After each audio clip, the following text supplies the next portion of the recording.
एक दिन ऐसा होगा कि आने वाली पीढ़ियों को ये भी पता नहीं चलेगा कि भारत के अंदर कोई कांग्रेस पार्टी थी। अब उसका गुरु बोलता है कि हरियाणा में भी चोरी हुई, तो इसके शिष्य उड्डान भी ये बोलना पड़ता है चोरी हुई है। देखिए, जनता ने इस बीजेपी पर पूरा विश्वास हो गया कि देश की तरक्की के लिए, देश के विकास के लिए केवल एक पार्टी है तो वो बीजेपी पार्टी है।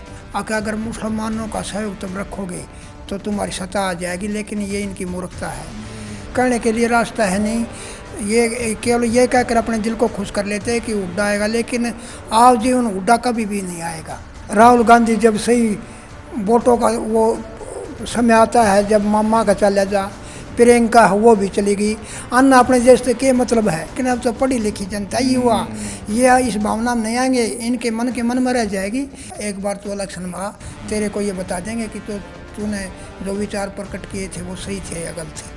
तो आने वाले समय में तो और भारी बहुमत के साथ बीजेपी आएगी। तो अब बहुमत से उससे ज़्यादा बहुमत आएगा। इसका कारण नायब श्रेणी के योग्य मुख्यमंत्री होने के नाते है। जनता के अंदर अच्छा विचार रखने का तो कोई इनके पास कोई मुद्दा है नहीं जिससे जनता इनकी तरफ आकर्षित हो जाए। भाई सारे दर्शकों ना जोड़कर राम राम। बिहार में चुनावी नतीजा बड़ा चौंकाने वाला है। जो कांग्रेस पार्टी, राहुल गांधी, कांग्रेस पार्टी की लीडरशिप अपना गठबंधन लेकर बड़ा बड़ा दावा करती हुई नजर आ रही है, सारे ध्वस्त हो गए, एकदम सांप सा लौट गया। कांग्रेस पार्टी ईब में रिजल्ट देखने लग रहा हूँ। पूरे बिहार की 243 सीटों में तो सिर्फ और सिर्फ एक सीट पर लीड कर रही है। वह भी जीतेगी कि ना जीतेगी। एनडीए गठबंधन फिर तय बहुमत के साथ, ज़बरदस्त बहुमत के साथ सरकार बनाते हुए नजर आ रहा है। पहले का बिहार इलेक्शन में कांग्रेस की 18 सीट बताई जा थी, -18 होगी, ये एक पर लीड चल रही है। मेरे साथ आज खास बातचीत में भारतीय जनता पार्टी के बड़े ही कर्मठ नेता सुरेश सहरावत जी मौजूद है। सुरेश जी, सबसे पहले तो आपको बहुत बहुत शुभकामनाएं कि बिहार में भी आपने भगवा लहरा दिया। आपको भी शुभकामनाएं। यानी ऐसा है, ये लहराने का कारण ये है कि बीजेपी पार्टी हमेशा स्वच्छ प्रशासन से चलाती है सरकार को, यानी कि ईमानदारी से, और जनता को ये पूरा विश्वास है। इसका जीत का कारण यही है। इसके बदले में कांग्रेस जो पार्टी है वह बेईमानी, भ्रष्टाचार और उग्रवाद के साथ अपना शासन करती थी। जनता पहले तो जनता भोली भाली थी, इसके बारे में उन लोगों को ज्ञान नहीं था, लेकिन अब पढ़ी लिखी युवा पार्टी है ना, इसने इसके बारे में पूरा ज्ञान है कि बीजेपी पार्टी एक ऐसी पार्टी है जो देश को अच्छे रास्ते पर चलाए, तरक्की पर चलाए और देश का विकास करे। मैं आपको बताना चाहूँगा सुरेश जी, और आप सभी दर्शकों को भी बताना चाहूँगा, भारतीय जनता पार्टी की साइट इब की बार बिहार में 22+ हुई हैं। सबसे बड़ी पार्टी के रूप में बीजेपी उभरी है 96 सीट का साथ। जेडीयू की सीट भी प्लस हुई है, 41 सीट प्लस हुई है, 82 सीट के साथ उभरी है। पूरा गठबंधन 206 सीट के ऊपर, 243 में से 206 सीट बीजेपी गठबंधन की, और मात्र 28 सीट के ऊपर कांग्रेस वाला गठबंधन। ईब कांग्रेस वाला दौरा भरना के पाओगा, वो तो फिर न्यू कहने लग जाएंगे भाई वोट चोरी हुई है। इन तो घोषणा इसी कर दी थी कि भाई 10,000 रुपये मिलेंगे एक परिवार का साथ, ये इसी घोषणा कर दी, ये तो वोटर न लुभा गए। यानी कि उनके एक्सक्यूज और उनके बहाने ईब तैयार खड़े हैं। इनके ऊपर आपके वो देखो जी, कांग्रेस के पार्टी के पास कोई भी वो बहाना नहीं रहा है, केवल वोट चोरी का ही लेंगे, क्योंकि वो एक परिवार से बंधे हुए हैं। यानी वो परिवार जो कुछ ही बोलेगा उसके साथ बोलना है, चाहे वो गलत हो या ठीक हो। उन्हें अपना तरफ से बोलने का कोई वो नहीं है, ज्ञान नहीं है। जो वो परिवार बोल देगा, चाहे प्रियंका गांधी बोल दे, चाहे राहुल गांधी बोल दे, चाहे सोनिया गांधी बोल दे, उनके साथ बोलना है। उन्होंने अपना कोई भी सुझाव नहीं है कि हम इस राजनीति अपना क्या सुझाव दें, उनके पास कोई सुझाव नहीं है। और इसी वजह से ये पार्टी गिरती जा रही है।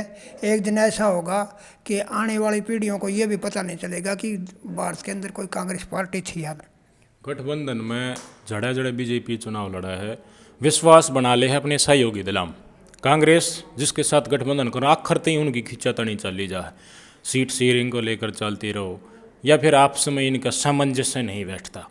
सुरेश जी ने एक बहुत बड़ी बात की, राहुल गांधी जो कह दे हैं निचर ले मानने लग जा। हरियाणा चुनाव हुआ, भारतीय जनता पार्टी ने फिर तक सरकार बना ली, कांग्रेस पार्टी हार गई।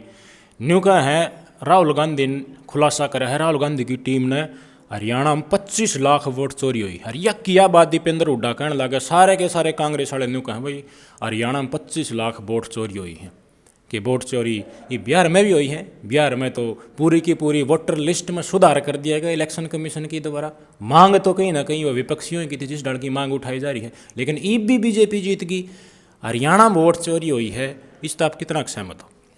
देखिए जी, इनका गुरु तो राहुल गांधी है ना, यानी कि जो गुरु बोलेगा तो शिष्य वैसे ही बोलेगा। हुड्डा की इसमें कोई गलती नहीं है।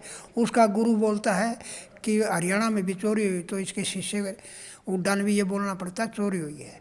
वो अपनी तरफ से नहीं बोल सकता कुछ भी, उसका जो गुरु बोलेगा ना वही बोलना पड़ता है। इसी की बात होगी हर जगह।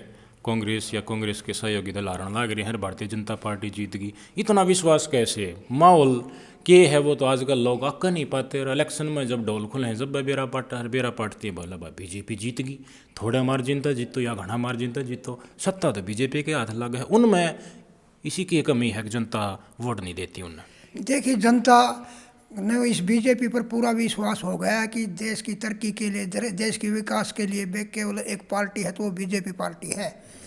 और पीछे इस कांग्रेस ने देश का भट्ठा बैठाया, और जनता को ये पता है कि आगे अगर इनके हाथ में सत्ता आ गई तो देश को भट्ठा बैठा देंगे और देश को आगे नहीं बढ़ने देंगे। परिवारवाद, भ्रष्टाचार, हिंदुओं की भावनाओं से खिलवाड़ करना, ये तीन चीज़ हैं जिनमें मोटी मोटी नंगा पसारान तो इसमें कांग्रेस कहीं ना कहीं पिछड़ती नज़र आ रही है। अब कितनी बड़ी संख्या में देश में फरीदाबाद में आपने देखा विस्फोटक मिला है।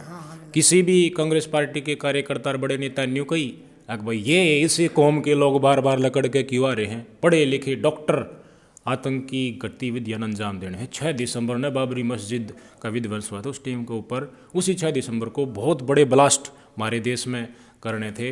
लेकिन अगर ये आतंकी किसी या उसकी कौम से बिलोंग करने वाले लोग एक पर्टिकुलर कांग्रेस पार्टी के वोटर है ना, तो उनको छुपाने की ये लोग कोशिश करते हैं। ये हिंदू इसको अपनी भावनाओं से खिलवाड़ मानते हैं। हिंदुओं की अवहेलना करी है कांग्रेस पार्टी का या इनके सहयोगी दलों का राज था जब? देखो जी, मतलब इनकी एक ही भावना है कांग्रेस पार्टी की, अगर मुसलमानों का सहयोग तुम रखोगे तो तुम्हारी सत्ता आ जाएगी, लेकिन ये इनकी मूर्खता है। यानी इससे सत्ता नहीं, देश से बर्बाद हो जाओ, कितना नुकसान हो जाओ, इन्होंने इससे मतलब नहीं है। इन्होंने केवल कि किसी तरह एक बार हमारी सरकार आ जाए और फिर हम इस देश को चाहे कितना भी नुकसान मचला जाए ऐसा रास्ता निकालेंगे कि दोबारा कोई पार्टी उभर कर नहीं आए। लेकिन इनको ये वहम है, ये नहीं, इनको की जीत हो नहीं सकती किसी भी सूरत में, चाहे कितनी भी कोशिश कर लें। तो क्या न्यू कहे जो है बार बार नारे लगे हैं कि भाई देश आज के दिन सुरक्षित हाथे में है, और चुनाव के रिजल्ट दिखा भी रहे हैं कि शायद जनता उनके ऊपर विश्वास कर रही है। तो आप मानते हैं देश सुरक्षित हाथों में है मोदी जी के नेतृत्व में? देखो जी, वो मन पहले भी कहा, जनता जनार्दन पढ़ी लिखी जनता है, इसमें विश्वास है और ये विश्वास कभी दूर नहीं हो सकता।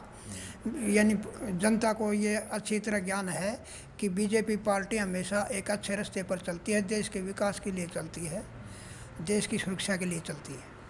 कांग्रेस वाले तो लगातार न्यू कहे हैं कि भाई विकाल तो क्या गड़बड़ी हो गई थी, लेकिन ये विकाल हम जनता जागरूक कर रहे हैं। वह जगह जगह प्रदर्शन हो रहे हैं, हर डिस्ट्रिक्ट में प्रदर्शन हो रहे हैं। कांग्रेस न्यू का है कि वोटां में धांधली हुई है, सरकार इन्होंने चोरी करी है, लोगों तो वोट दिए कोने, इन पैसा में खरीदे हैं, इनके वोटर्स ने धांधली करके फर्जी वोटिंग करी है, उस तरह सरकार बनाई है। 2029 में तो दीपेंद्र हुड्डा मुख्यमंत्री बनेगा। कांग्रेस के लोग ये कह रहे हैं, उन तक क्या कहना चाहोगे आप? देखो जी, उनको यानी और कोई कहने के लिए रास्ता है नहीं, ये केवल ये कहकर अपने दिल को खुश कर लेते हैं कि हुड्डा आएगा, लेकिन आओ जी उन हुड्डा कभी भी नहीं आएगा। यानी देखो ऊपर से ही देख लें, राहुल गांधी जब सही वोटों का वो समय आता है, जब मामा का चला जा, प्रियंका वो भी चली गई, अन्ना अपने देश से क्या मतलब है? अगर जहाँ हार हो जाए, देश में कोई बुरी स्थिति आ जाए तो ये तो अपने वो मामा के चले जाएंगे। अगर नुकसान होगा तो देश में जनता के साथ होगा, इनसे कोई मतलब नहीं है, इन ये तो सुरक्षित है। एक जनता के मुद्दे देखे जाए सुरेश जी, एक न्यूय देखी जा हमारा किस डल राज आ जा, आप बातचीत ने इबते अगर गहनता ते समझते आए तो सुरेश जी ये कहना चाहो हैं, इनका मकसद ये है कि कुछ अनैतिक तरीकों का इस्तेमाल करके अपने वोटर्स ने भड़का दें और भड़का के देश में आक्रोश लाया जा, सड़कों के ऊपर लोग उतारे जा।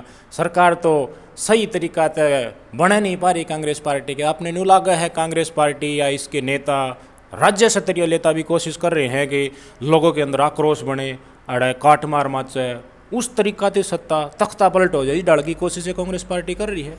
कर तो रहे हैं, लेकिन ये पिछली भावनाओं को, लोगों की, जनता को, पिछले जो अनपढ़ लोग थे ना वो बका जाते, लेकिन अब तो पढ़ी लिखी जनता युवा ये इस भावना में नहीं आएंगे, इनके मन के मन में रह जाएगी और सोच कर रह जाएंगे कि किसी तरह जनता को भड़काएं। इन्होंने पूरी कोशिश के लिए किया, लेकिन युवा है ना वो हंसते हैं इनकी बातों से, बोला मूर्ख देख कैसी कोशिश करते हैं। हमें तो इस बात का पूरा पता है कि हमारे देश की सुरक्षा है तो बीजेपी पार्टी के पास है। ये कितने बेकार हैं, हम बेकार नहीं आएंगे और देश को सुरक्षित रखने के लिए बीजेपी को कामयाब करेंगे। क्या है ना, परिवारवाद एक इसका कीड़ा हुआ है, उसके चलते जो योग्य आदमी है ना वह निकल के आवी ना, तो हर विधानसभा क्षेत्र तक विपक्षियों को निराशा इसलिए भी हाथ लग रही है क्योंकि उनके अतीत के कर्म देख लिए और मौजूदा कर्म उनके ना सुधरने वाले हैं, जिसके चलते बड़ी संख्या में निराशा अब कांग्रेस के वोटर्स को, कांग्रेस के कार्यकर्ताओं को झेलनी पड़ेगी। बहुत बड़े बदलाव की कांग्रेस पार्टी में ज़रूरत है।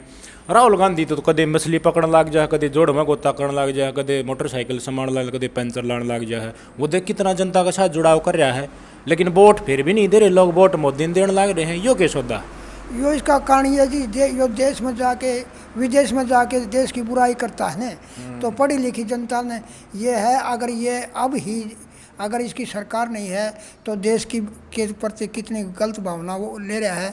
अगर देश की सरकार आ गई तो देश को बर्बाद कर देगा, वहाँ चुगली करने के बजाय और देशों से भिड़ा कर देश को बर्बाद कर देगा। ये जब एक देश में अपने देश की गलत भावना प्रकट करता है तो वो देश का कैसे हित कर सकता है, जनता को ये अच्छी तरह पता है। राहुल गांधी ने बहुत सारे मुद्दे उठाए, पहले बताया ईवीएम गड़बड़ है, फिर राफेल घोटाला का मुद्दा उठाया, और इस बीच उन्होंने जनता को अपनी तरफ से विश्वास दिलाने की कोशिश करी कि कमी हमारे में को नहीं, कमी तो सिस्टम में है, ये सिस्टम भारतीय जनता पार्टी की सरकार बना रहा है। ये उसी तरीके से वोट चोरी का मुद्दा लेकर के आ रहे हैं। मेरे फ़ोन में पेगासस घुसा दिया, मतलब सामरिक सुरक्षा के मामले हैं ना, उनके ऊपर भी पॉइंट आउट करना, रक्षा प्रणाली के भी ऊपर क्वेश्चन मार्क खड़े करना, विदेश में जाकर के ये बोल रहे हैं कि देश में लोकतंत्र हैक हो गया, दुनिया कुछ कर नहीं पाई, दुनिया से मदद मांगना। इन चीज़ों को आज के दिन सोशल मीडिया पे लोग बहुत सारे देखते हैं, नौजवान देखते हैं। एक देशभक्ति की भावना है ना, वो खुद ये अपने वर्कर्स में कमज़ोर करने की कोशिश कर रहे हैं। इनकी आइडियोलॉजी है ना काफ़ी ओल्ड डेट की हो गई है। इन्हें अपनी विचारधारा बदलनी चाहिए, परिवारवाद का पीछा छोड़ना चाहिए, योग्य व्यक्तियों को आगे करना चाहिए। अपने लग है इन बदलावों की ज़रूरत है कांग्रेस पार्टी में। देखो जी, ये एक छोटी भावना को लेकर चलता है ना, इसको ये नहीं पता आज का युवा बहुत ही शिक्षित और बुद्धिमान है। तू ये सोच कर चलता है, उसके बारे में वो हंसते हैं कि देख कितना मूर्ख है, यानी कि तू क्या सोच के क्या बातें प्रकट करता है, हैं इससे मतलब देश को फायदा नहीं नुकसान है। इसलिए जनता हंस के और इसको ये बहिष्कार कर देती है कि एक बार तू इलेक्शन में आ, तेरे को ये बता देंगे कि तो तूने जो विचार प्रकट किए थे वो सही थे या गलत थे। बहुत सारे मुद्दों के ऊपर वोट आती हैं, वोट स्विंग होती है, माहौल बनता है। अब न्यू कहेंगे भाई 10,000 रुपया का ऐलान कर दिया था बिहार में देने का, जिस कारण सरकार बन गई, लेकिन राहुल गांधी ने भी ऐलान कराया था उस डाल का, तो अगर लाख रुपये हम देंगे हर परिवार तक, फार्म भी ले 100 लागे थे कांग्रेस पार्टी वाले, हरियाणा में फार्म भरते 100 थे, भाई पैसे मिलेंगे हर परिवार ने। कित गए वह लोग, कित गए उनके वादे। आज के दिन हरियाणा की राजनीति और देश की राजनीति में आपका सामने है जो कुछ हो रहा है। बहुत सारी कोशिशें बार बार करने के बाद भी वो मुद्दा राहुल गांधी के द्वारा उठाया जाता है, वो धरातल तक नहीं पहुंच पाता। और कहना सुरेश जी को उन्हें इलेक्शन का रिजल्ट आने लागन जो मम्मा जाना पड़े, कह दंती और मम्मा खांडी जा। देखो जी बताऊँ, ये पता है इनको, दिल में ये विश्वास है कि तुम जो वादे करते तुम्हारी तो जीत तो हो नहीं, तुमने ये वादे पूरे क्यों करने पड़ेंगे, तो ये वादे रख दो। इससे ऐसा है अगर जनता बहकावे में आ जाए तो हो सकता है जीत भी हो जाए, और वो उसको तो बाद में देखे जाएंगे। एक बार सरकार आ गई तो करें या वादा पूरा करें या ना करें, हाँ हाँ हाथ उठा दें और ये बहकाने की कोशिश करते हैं। इनके पास और कोई है नहीं, जनता के अंदर अच्छा विचार रखने का तो कोई इनके पास कोई मुद्दा है नहीं जिससे जनता इनकी तरफ आकर्षित हो जाए। बहकावे की कोशिश करते हैं, लेकिन जनता पीछे जो दिनों में जो बड़ी जनता थी वो बहक जाती थी, अब बहक ही नहीं। आज का युवा वेरी इंटेलिजेंट है, वो इनके बहकावे में कभी भी नहीं आएगा। हरियाणा की राजनीति को की डालते देखो अब के भविष्य बीजेपी को होगा। इन्हें लो भी लगातार प्रदर्शन कर रही है, कांग्रेस पार्टी भी अपनी कोशिशें जिसी उसका राजनीतिक मुद्दा के ऊपर बहुत ज़्यादा कोशिशें कर रही है, हरियाणा के मुद्दा के ऊपर जिनसे लोग पीड़ित है शायद उनके ऊपर इतना नहीं लड़ रही। क्या भविष्य है हरियाणा में बीजेपी का? देखो जी, जब जब नायब सैनी जी मुख्यमंत्री आए ना, उससे जनता का विश्वास बहुत काफ़ी बढ़ा है और एक योग्य मुख्यमंत्री जनता के दिल में है। तो आने वाले समय में तो और भारी बहुमत के साथ बीजेपी आएगी। जनता इन पर ये विश्वास नहीं करेगी कि इनका बहुमत आ सकता है। हर वोटर के दिल में यह है कि बहुमत आएगा तो बीजेपी का आएगा, और इसलिए मतलब अब की बार उससे भी ज़्यादा जो अब बहुमत से उससे ज़्यादा बहुमत आएगा। इसका कारण नायब सैनी एक योग्य मुख्यमंत्री होने के नाते है। तो सुरेश जी का विश्वास है कि 2029 में फिर से हरियाणा में भारतीय जनता पार्टी की सरकार आएगी।